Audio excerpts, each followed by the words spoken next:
2009 সালে আল্লামা সাইদ রাহিমাহুল্লাহ এবং আমি একই বছর 2009 সালে একসঙ্গে আমরা হজ করেছি।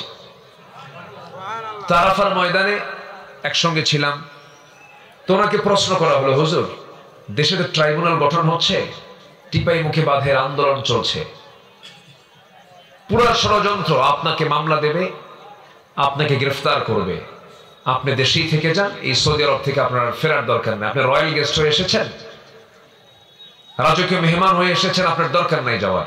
উনি মুস্কে একখান হাসি মেরে বললেন, সাইদি পালায়া থাকবে, এটা কি বিশ্বাস হয়?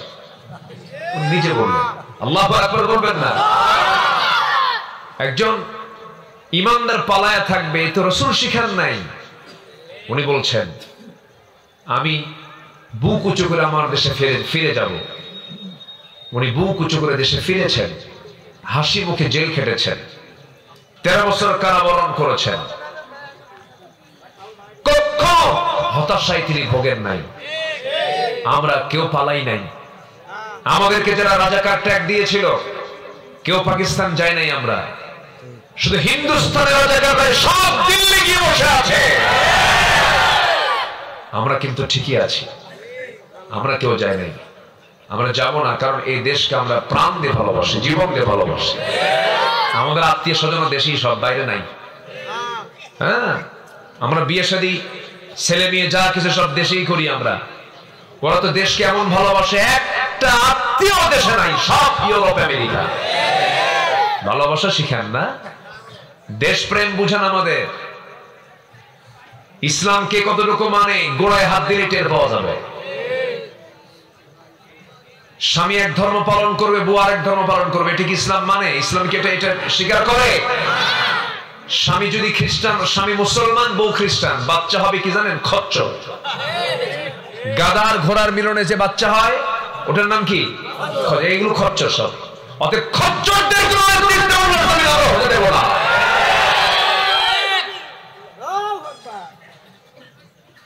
অনেক কিছু সহ্য করেছি আমরা। আগামীর দেশ আমরা কোরআনের দেশ দেখতে চাই। আগামীর সরকার আমরা নামাজের সরকার দেখতে চাই। ভণ্ডামি বহু দেখছি আমরা, বহু চাপাবাজি করেছে, বহু প্রতারণার শিকার আমরা হয়েছি। সব দেখা শেষ। আগামী দেশ হচ্ছে কোরআনের দেশ। রাজি আছেন কারা কারা? হাত উঁচু করে দেখান।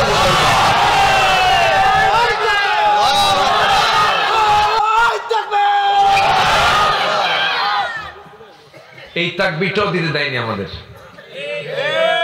মানে মঞ্চে আসলে সব দোষ। যখন বসতাম মঞ্চে, তখন দুই পাশে বসতো কিরামুন কাতিবিন। আমি কি ভুল বলতেছি? এগুলোই তো করেছে ওরা। মাহফিল আসা মাত্রই কমিটির মহা টেনশন, হুজুর আপনি তো আসছেন, কি যা হয়, পুলিশ আসতেছে। আমি কি ভুল বলতেছি? জুতার তলা ক্ষয় হয়ে যেত কমিটি কাঁপতো। হুজুর কোরআনের বাগান সাজিয়েছি আমরা। কত অত্যাচার গুলো করেছে। এখন ওরা আলেমদেরকে বেইজ্জত করতে চেয়েছিল, আল্লাহ ওদেরকে নেমটা করে বের করে দিয়েছে। দেখেন না, পালানোর রাস্তা পাইল না এক দরবেশ, মাথার চুল কালো বানালো, দাড়ি কাটলো, যেন তার না কেউ যেন না চেনে থাকে। আইনমন্ত্রীকে সঙ্গে করে আবার ভুল করে নৌকা চড়ছে, নৌকার ভেড়ে না। শেষ পর্যন্ত কোস্টগার্ড গিয়ে ধরে বলতেছে আইনমন্ত্রীকে, স্যার চিনছি আপনাকে, চলেন। আমি একা যাবো কেন? আমি কি একা আসছি না জামাতের সাথে আসছি? ওই যে দেখো আমি জামাতের সাথে আসছে। ওই যে কি, ওর মুখে দাড়ি নাই, মাথার চুল গেল কালো, এই লোকটা কে? ভালো করে দেখো, ওটাই দরবেশ, ভান ধরে বসে আছে। কলরোয়াতে মরিয়াম আছে না নাই বলেন তো? এটা কলরোয়া মরিয়াম বলছি না, বলতেছি হলো ফিলিস্তিনের মরিয়াম। আল্লাহু আকবার বলেন। কোথাকার বলেন? ফিলিস্তিন। সেখানে তার বাড়ি ছিল। সম্ভ্রান্ত পরিবারের ছিলেন। তার বাবার ইতিহাসও আছে। আল্লাহ পাক তার বাবার নামে একটা সূরা দিয়েছেন, সূরা আলে ইমরান। আবার নিজের নামেও আছে সূরা মারিয়াম। বাপ আর বেটি দুই সূরা দখল করে ফেলছেন। আল্লাহু আকবার বলেন। কত সম্মানিত একটা পরিবার। এই মারিয়ামকে আল্লাহ পাক রোজা রাখতে বলেছিলেন। কিসের রোজা?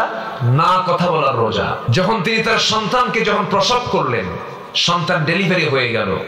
এর আগে তো অনেক লম্বা কথা, সময় নাই। সন্তান ডেলিভারি হওয়ার পর এই সন্তানকে নিয়ে তিনি কি করবেন আল্লাহ পাক তাকে জানালেন, মারিয়াম তুমি এটা নিয়ে আর নির্জন পরিবেশে থাকার দরকার নাই, মানুষের মাঝে চলে যাও। তিনি বলেন, আল্লাহ আমি কেমন করে যাব? আমাকে তারা যে পরিমাণ গালিগালাজ দিয়েছে, এই সন্তানটা নিয়ে গেলে তো আমিও গালি শুনবো, সন্তানটা গালি শুনবে। তখন আল্লাহ বললেন, তুমি বলবে আমি রোজা আছি, আমি কোনো কথা বলবো না। সুবহানাল্লাহ। দেখেন রোজা কত আগে, যে সময় লোকজন বলে ফেললো, মারিয়াম এই যে সন্তানটা আনছো, সন্তানটা টেনে নিয়ে আসছে, এই সন্তানটার বাবার পরিচয় কি আমাদেরকে জানায় দাও। সঙ্গে সঙ্গে তিনি বলছেন, আমি কোনো কথা বলবো না, আমার সর্ব প্রশ্নের জবাব আমার সন্তান দিয়ে দেবে। তিনি বললেন, ক্বালাত ইন্নী নাদারতু লিররহমানি সাওমা, আমি রোজাদার, আমি কোনো কথা বলবো না, যা কথা তোমরা আমার সন্তানকে প্রশ্ন করো। সবাই বলল, বুঝতে পেরেছি মারিয়াম পাগল হয়ে গেছে, ছোট্ট বাচ্চা কেমনে কথা বলবে? 3 দিনের নবজাতক বাচ্চা তো কখনো কথা বলতে পারে না। এমন সময় একজন হেয় করে, ইনসাল্টের সুরে নখটা উঁচু করে সন্তানকে যখন দোলনায় থেকে সন্তানকে যখন প্রশ্ন করেছে, দোলনা থেকে সন্তান জবাব দিচ্ছে বড় মানুষের মতো, ক্বালা ইন্নী আবদুল্লাহ আতানিয়াল কিতাব ওয়া জাআলানি নাবিয়্যা, আমি হলাম আল্লাহর গোলাম, আল্লাহ পাক আমাকে ইনজিল কিতাব দান করেছেন, আর আল্লাহ পাক আমাকে তোমাদের সবার জন্য নবী করে পাঠিয়েছেন। আর এই মহিলা হচ্ছেন একজন নবীর মা। খবরদার, একজন নবীর মার সঙ্গে তোমরা কেউ কোনোদিন বেয়াদবি করতে পারবা না। সুবহানাল্লাহ। সত্যকে প্রকাশ করে দিয়েছেন কে? আল্লাহ পাক। তাহলে মারিয়াম রোজা রেখেছেন কি? না খাওয়ার, না কথা না বলার। তাহলে আমাদের কি শুধু না খাওয়ার রোজা? বলেন সাথে কি আছে? কথা না বলার রোজা। কথা বলা যাবে না, কথা বলতে চাইলেই কথা বলা যাবে না। যে ব্যক্তি তার জিহ্বার লাগাম টেনে ধরবে, সে দুনিয়াতেও নাজাত পাবে, আখিরাতেও নাজাত পাবে। যার কথা যত কম সে তত নিরাপদ, যার কথা যত বেশি সে তত বিপদ, সে তত বিপদ। মেয়েরা কথা কম করে না বেশি করে? সায়েন্স বলছে, গবেষণা বলছে, পুরুষ মানুষ সারাদিনে কথা বলে 2000 শব্দ, মেয়েরা কথা বলে কত হাজার শব্দ?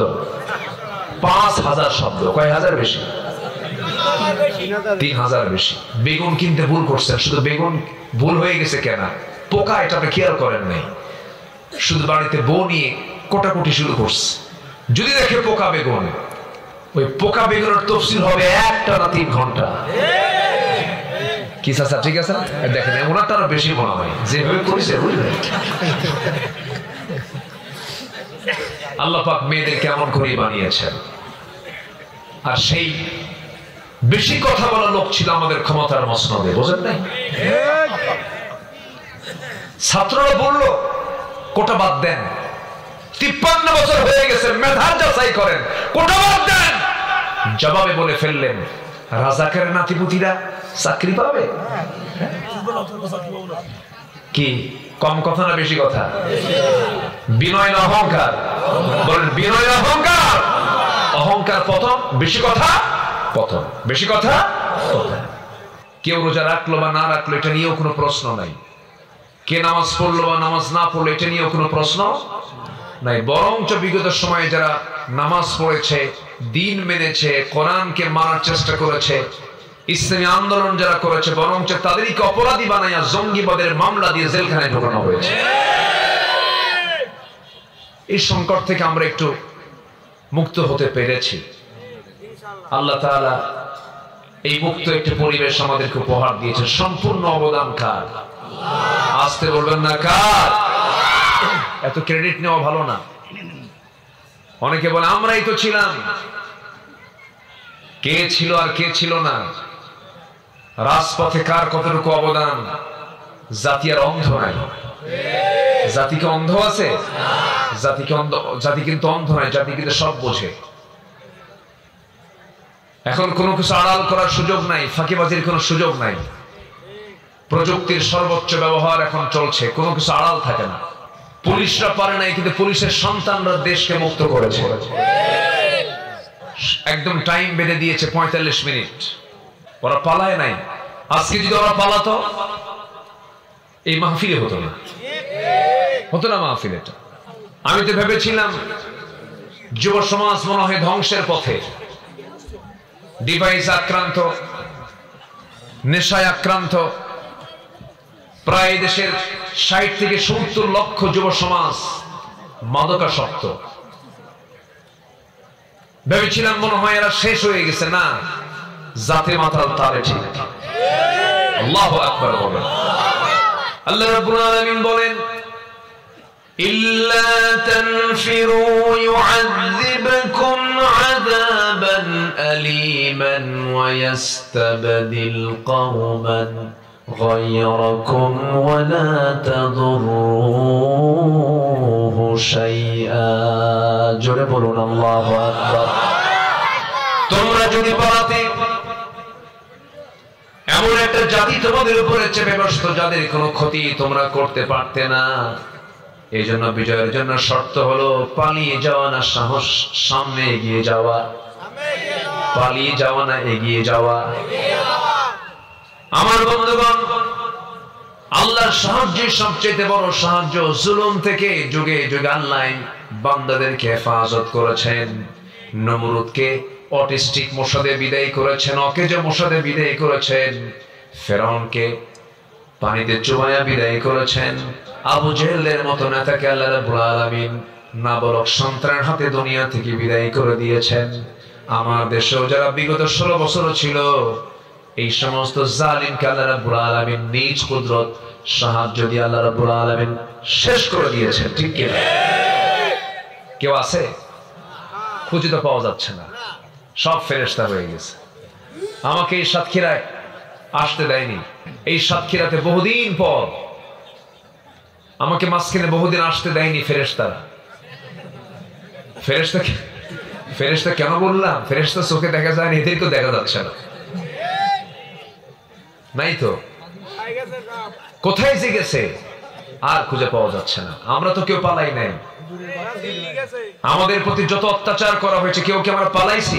আল্লাহ রাব্বুল আলামিন বলছেন, বান্দারে আমি তোকে নির্দিষ্ট টাইম নিয়ে দুনিয়াতে পাঠিয়েছি, যে কোনো সময় তোর আমার কাছে আবার ফিরে আসতে হবে। অতএব আমি তোকে কিছু পরামর্শ দিই, শোন রে বান্দা। কি দরদ, কি আদর দিয়ে আল্লাহ রাব্বুল আলামিন ডাক দিয়ে বলছেন, ইয়া আইয়ুহাল্লাযীনা আমানু তাকুল্লাহ ওয়ালতানজুর নাফসুম মা কদ্দামাত লিগাদিন ওয়াত্তাকুল্লাহ ইন্নাল্লাহা খাবীরুম বিমা তা'মালুন। জোরে বলুন আল্লাহু আকবার। ঈমানদারেরা, তোমরা আমি আল্লাহ, আমাকে ভয় করো এবং আগামী দিনের জন্য তুমি কি জমা করতেছো, কি পাঠাচ্ছ, কি আমলনামা পাঠাচ্ছ, এদিকে একটু লক্ষ্য করো। সময় নষ্ট করো না। একটা সেকেন্ড যদি চলে যায় তোমার জীবন থেকে আর ফেরত পাবে না। প্রত্যেকটা মুহূর্তকে কাজে লাগাও।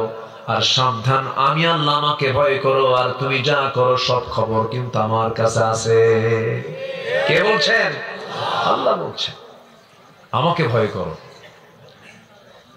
আল্লাহর ভয় যদি কোনো বান্দার মধ্যে যদি ঢুকে যায়, পৃথিবীর কোনো ভয় তাকে কখনো ভয় দেখাতে পারবে না, ভীত করতে পারবে না। আল্লাহ রাব্বুল আলামিন তার রেজাল্ট জানায় দিচ্ছেন, ওয়া আম্মা মান খাফা মাকামা রাব্বিহি ওয়া নাহান নাফসা আনিল হাওয়া ফাইন্নাল জান্নাতা হিয়াল মাওয়া।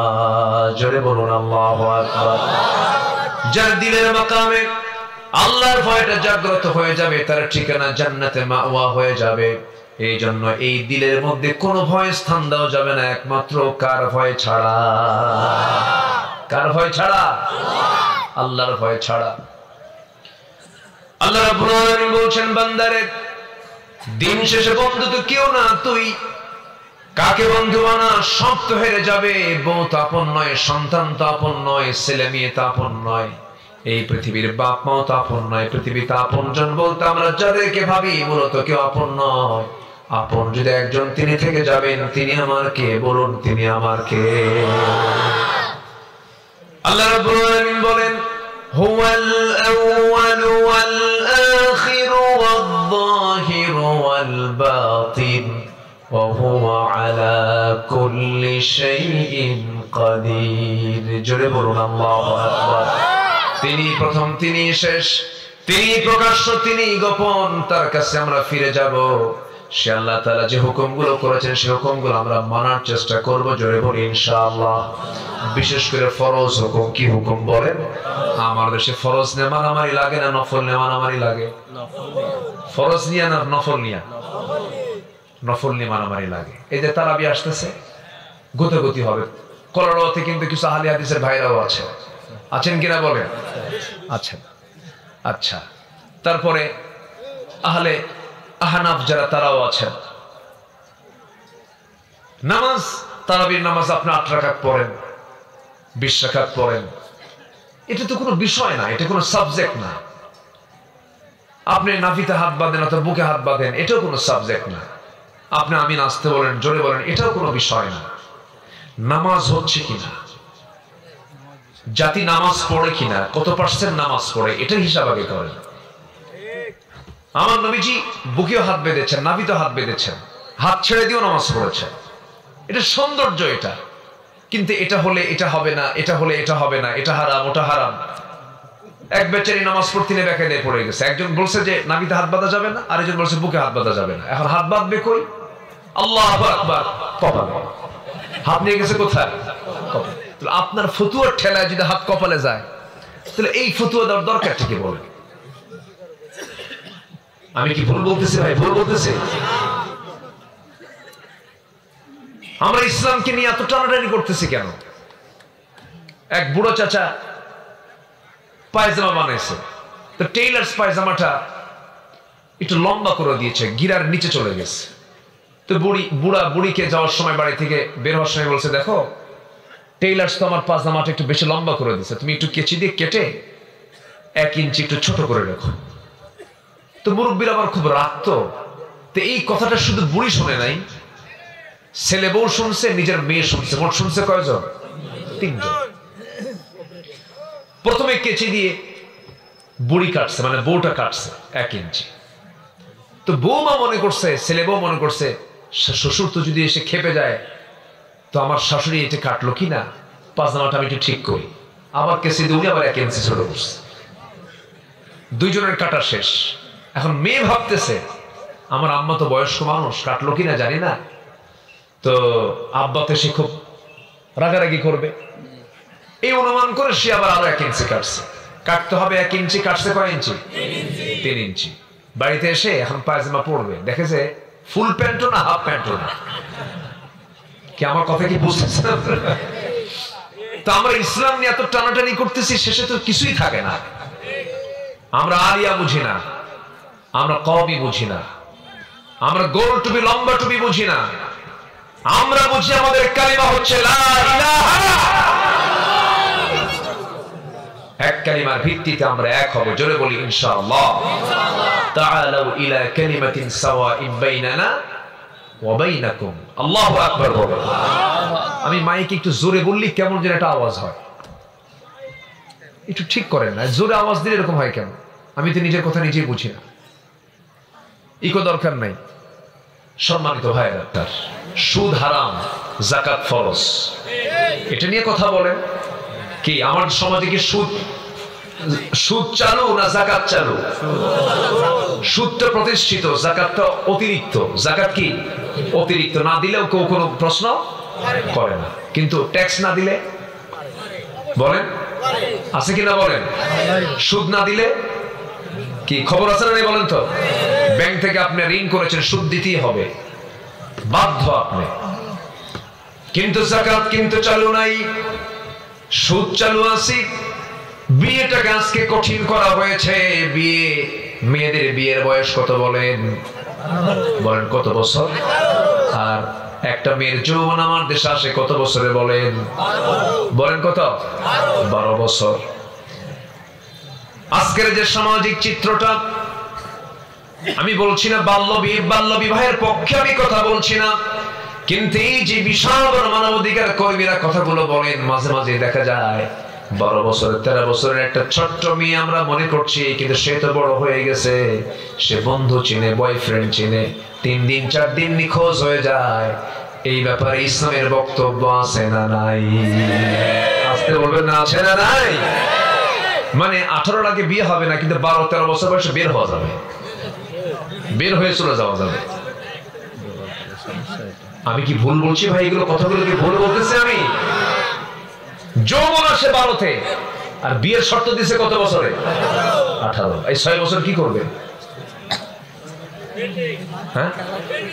হ্যাঁ, বিয়া ছাড়া আকাম কুকাম করবে। এই তো, হ্যাঁ, এই তো বয়ফ্রেন্ড আর গার্লফ্রেন্ড খুঁজবে। এই নোংরামিগুলো আমার দেশে কমছে না বাড়ছে? আমার দেশে বিয়ে সহজ না জেনা সহজ? বলেন, বিয়ে সহজ না জেনা সহজ? জেনা সহজ। কিন্তু ইসলাম বিয়েকে সহজ করতে বলেছে, জেনাকে কঠিন বানাতে বলেছে। জেনা যেন কোনো ক্রমে না হয়। একটা মেয়ে 2-3 দিন নাই ছেলের সঙ্গে ঘুরে বেড়াচ্ছে, কোনো দোষ নাই। রাষ্ট্রের আইন কি জানেন? ওর দোষ হলো 100 টাকা জরিমানা মাত্র। কত টাকা জরিমানা? 100 টাকা জরিমানা। আমার বন্ধুগণ, এই জন্য কোন ফরজ বিধানকে লঙ্ঘন করা যাবে না, ফরজকে লালন করতে হবে। ছোট ছোট গুনার দিকে আল্লাহ পাক তাকাবেন না। আল্লাহ রাব্বুল আলামিন বলেন, ইন তাজতানিবু কাবাইরা মা তুনহাউনা আনহু নুকাফির আনকুম সাইয়্যাতিকুম ওয়া নুদখিলকুম মুদখালান কারীমা। জোরে বলুন আল্লাহু আকবার। তুমি যদি বড় বড় গুনাহ করে ফেলো, আল্লাহ তোমাকে ধরে ফেলবেন।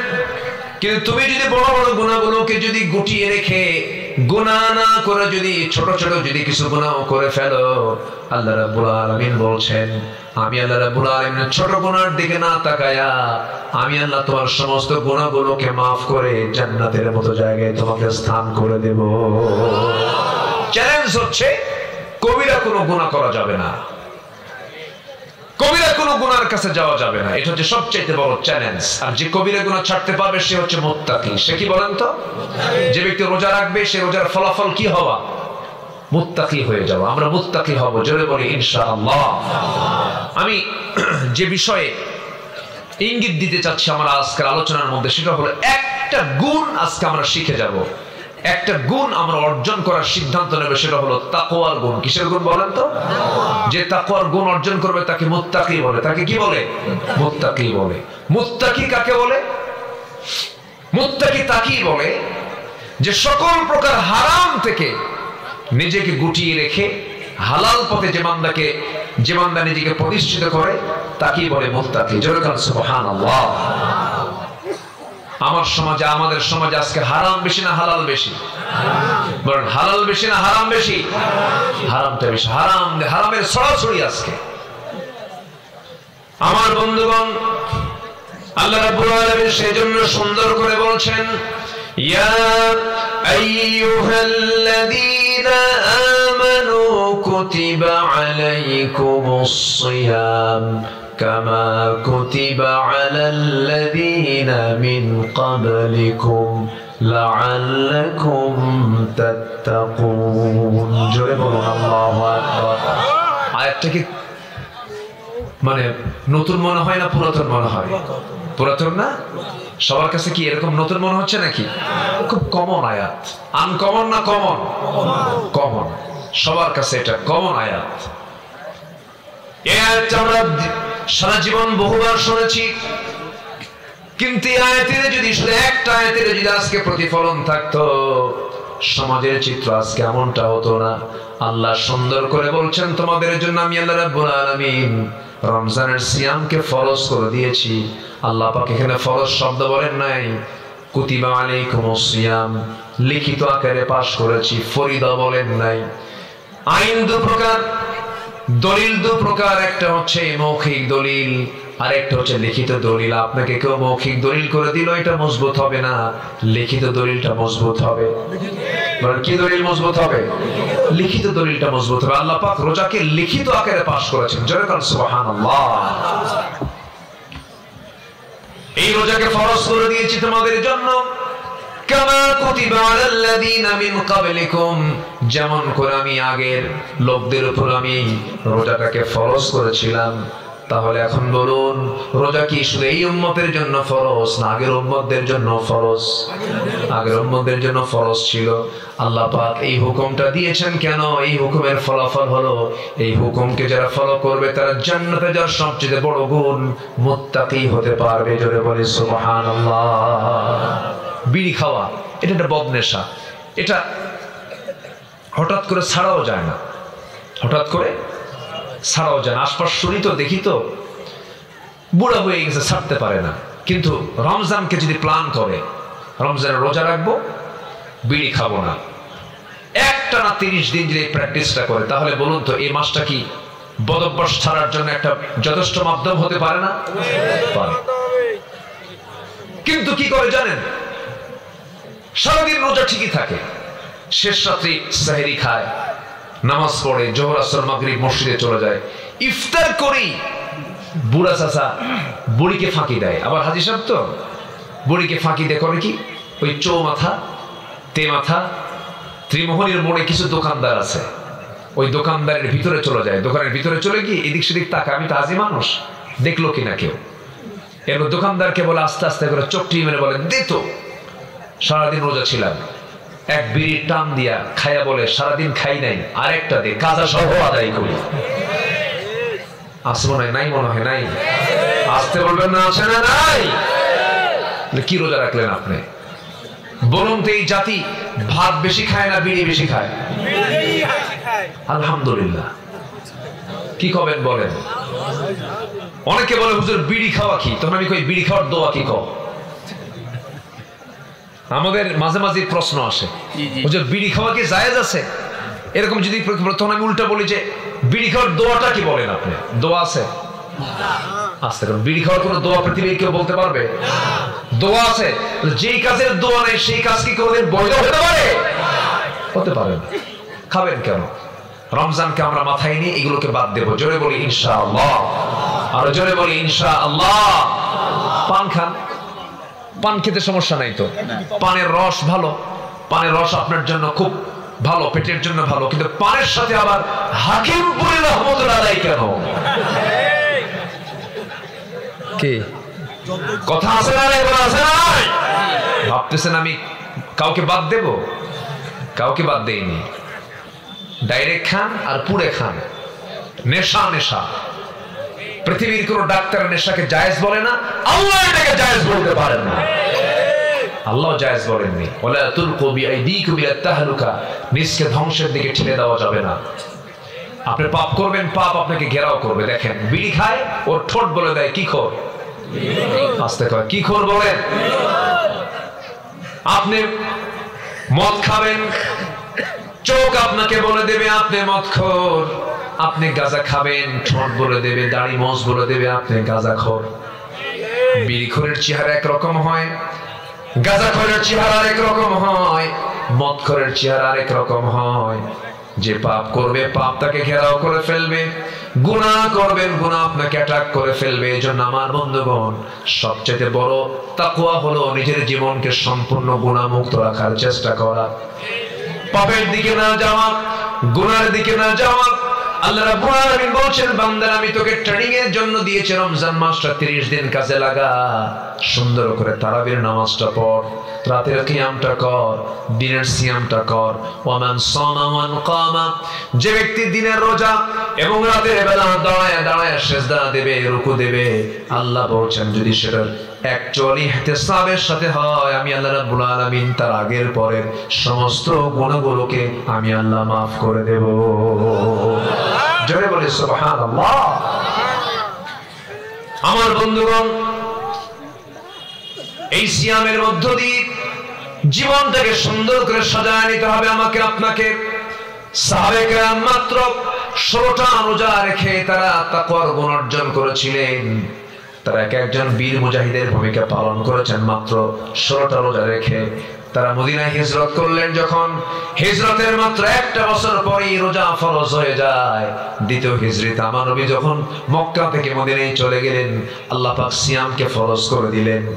আমার বন্ধুগণ, রোজা যখন ফরজ হয়ে গেল, 16 দিনের মাথায় নবীর কাছে সংবাদ চলে এলো, ইয়া রাসূলুল্লাহ, আপনার জীবনকে শেষ করে দেওয়ার জন্য, ইসলামকে নিশ্চিহ্ন করার জন্য মক্কা থেকে কুরাইশরা লোহিত সাগরের পাশ দিয়ে হেঁটে হেঁটে ঘোড়ায় চড়ে চড়ে 1000 সৈন্য সহ সব চলে আসছে বদর নামক প্রান্তরে। তাদেরকে মোকাবেলা করার জন্য আপনাকে প্রস্তুতি নিতে হবে। আমার নবীজির কাছে যখন এমন সংবাদ দেওয়া হলো, আমার নবীজি সাহাবে কেরামকে ডাক দিলেন, সাহাবীরা শোনো, যুদ্ধের ডাক এসেছে, জিহাদের ডাক এসেছে, কি করবে বলো। সাহাবীরা কেবলই মক্কা থেকে মদিনায় চলে আসছেন, ঘর নাই, বাড়ি নাই, বউ নাই, বাচ্চা নাই, সন্তান নাই, একদম খালি হাতে এসেছেন, হ্যান্ড টু মাউথ নাই, খাবারও পান না। এমন একটা সময় যখন যুদ্ধের ডাক চলে এলো, সাহাবীরা বললেন, ইয়া রাসূলুল্লাহ, আমাদের কিছু নাই, তবে আল্লাহর সাহায্য আমাদের আছে, আপনি যা বলবেন আমরা যুদ্ধের প্রস্তুতি নিয়ে নিলাম। জোরে বলে সুবহানাল্লাহ। আমরা অনেকে রমজান মাসকে শুধু সিয়ামের মাস মনে করি, কিন্তু রমজান মাস শুধু সিয়ামের মাস নয়, এটা জিহাদের মাস, বদরের মাস, বিজয়ের মাস, মক্কা বিজয়ের মাস। আল্লাহু আকবার। আমরা ইতিহাস জানি না, শুধু আমরা মনে করি রমজান মাস শুধুমাত্র না খেয়ে থাকার মাস। কে বলেছে? না। আবার রোজাকে আমরা অনেকে মনে করি শুধু না খেয়ে থাকার নামে রোজা না, কথা না বলার নামও রোজা, কথা না বলার নামও রোজা। কথা বলা যাবে না, কোন কথা? মিথ্যা কথা। কোন কথা? বাজে কথা। কোন কথা? গীবতের কথা। কোন কথা? ফাহিশা কথা। এই জাতীয় কোন বাজে কোন কথা ইমানদার রোজাদার কখনো মুখ থেকে বের করতে পারে না। সম্মানিত ভাইয়েরা, আমার দেশে ফাহিশা কথার পরিমাণ কম না বেশি? বিশেষ করে বিগত 16 বছর একজন নেতা ছিলেন, আমার এত বিরক্ত লাগতো লোকটাকে। নোয়াখালী তার বাড়ি, মাইক যখনই পাইতেন উনি, ওনার বক্তব্য একটাই ছিল, সেটা হলো শুরু করতেন, খেলা হবে। এত ফাহিশা কথা, এত বাজে কথা। আমরা এই সমস্ত বাজে নেতৃত্ব আমরা বাংলার জমিনে দেখতে চাই না। কথা এবং কাজের মিল পাওয়া যায়, নেতৃত্ব মানবতা, ঠিক কিনা? কথায় বিশ্বাসী না কাজে বিশ্বাসী? কাজে বিশ্বাসী হব, জোরে বলি ইনশাআল্লাহ। সম্মানিত ভাইয়েরা, সম্মানিত বন্ধুগণ, আল্লাহ তাআলা আগের যুগের মানুষের উপর রোজাকে ফরজ করেছিলেন। দাউদ আলাইহিস সালাম রোজা রেখেছেন একদিন পর পর, একদিন পর পর। মারিয়াম আলাইহিস সালাম তিনিও রোজা রেখেছিলেন। তার রোজা ছিল না খাওয়া রোজা নয়, কথা না বলা রোজা। কি বলেন? কথা না বলা রোজা। ওনার পেটে আল্লাহ পাক একটা সন্তান দিয়েছিলেন, যার পিতার কোনো পরিচয় ছিল না এবং তার কোনো স্বামীও ছিল না। আল্লাহ পাক তাকে পিতৃহীন, স্বামী ছাড়া একটা সন্তান দিয়েছিলেন, যে সন্তানটা এখনো মারা যান নাই। তিনি আসমানে আছেন, আবার তিনি আসবেন। যেই মহিলা তার মা ছিলেন, সেই মহিলার নাম কি বলেন? বলেন কে? মারিয়াম।